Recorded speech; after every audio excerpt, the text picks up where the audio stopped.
میرا سوال آپ سے یہ ہے کہ مجھے کئی دوست ملے جن میں سے کچھ سیاہ ہیں اور کچھ سنی. جیسے آپ نے کچھ دیر پہلے بتایا کہ جو انسان مانتا ہے کہ اللہ ایک ہے اور محمد علیہ السلام آخری پیغمبر ہیں تو میں مانتا ہوں اس بات کو. تو اگر میں یہ کہوں کہ میں مسلمان ہوں تو یہ جھوٹ نہیں ہے.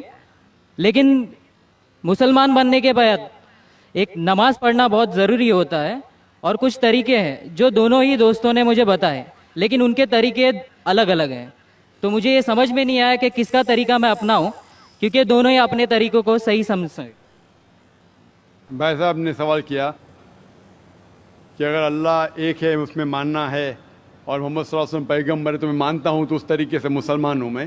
لیکن میرے دو دوست ایک شیعہ ایک سنی اور مسلمان بننے کے لیے نماز پڑھنا ضروری ہے تو کس طریقے سے نماز پڑھوں؟ بھائی صاحب آپ کہتے ہیں کہ اللہ ایک ہے, آپ مانتے ہیں کہ اللہ کے پیغمبر محمد صلی اللہ علیہ وسلم آخری پیغمبر ہے, تو آپ نے کہا کہ کس طریقے سے نماز پڑھوں. یہ شیعہ سنی جو آپ نے پوچھا, آپ جب قرآن پڑھیں گے قرآن میں نہ شیعہ ہے نہ سنی ہیں, قرآن میں نہ شیعہ ہے نہ سنی ہیں.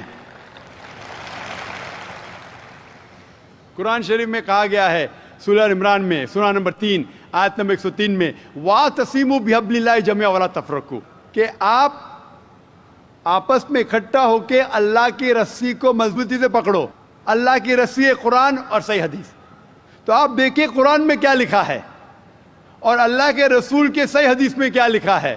تو جو بھی آپ سے کچھ کہتا ہے اگر قرآن اور صحیح حدیث کے مطابق ہے آپ اس کی بات مانو. جو ذاکر کہتا ہے وہ بھی کچھ اہم نہیں اسلام میں, ذاکر اسلام میں زیرو ہے.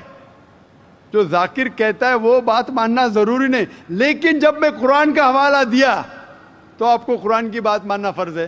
جب میں صحیح حدیث کا حوالہ دیا تو آپ کو صحیح حدیث کی بات ماننا ضروری ہے.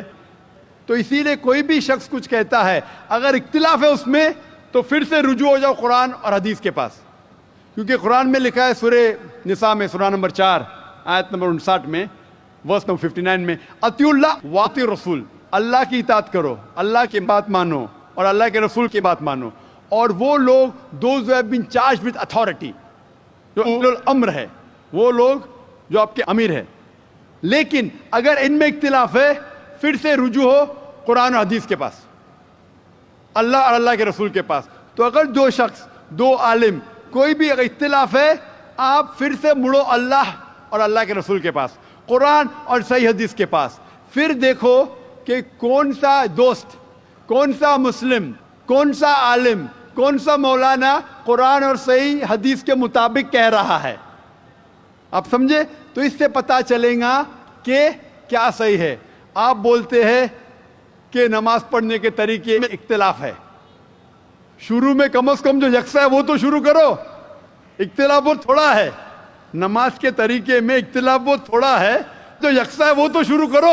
اگر آپ مسلمان بننا چاہتے ہیں تو اتنا وقت کیوں لے رہے؟ خالی نام کے مسلمان ہونا ضروری نہیں ہے, وہ کوئی فائدہ نہیں. عملی طور پہ مانو کہ اللہ ایک ہے, اس کی عبادت کرو اور آخری رسول محمد صلی اللہ علیہ وسلم پہ ایمان لاؤ.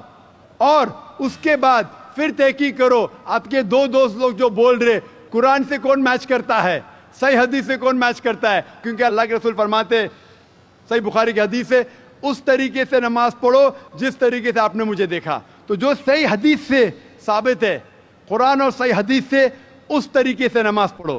لیکن اگر 19-20 فرق ہے کم از کم جو یکساں ہے وہ تو شروع کرو, اختلافی باتوں پہ تحقیق کرو, انشاءاللہ پتہ لگ جائیں گا آپ کو کیا صحیح ہے.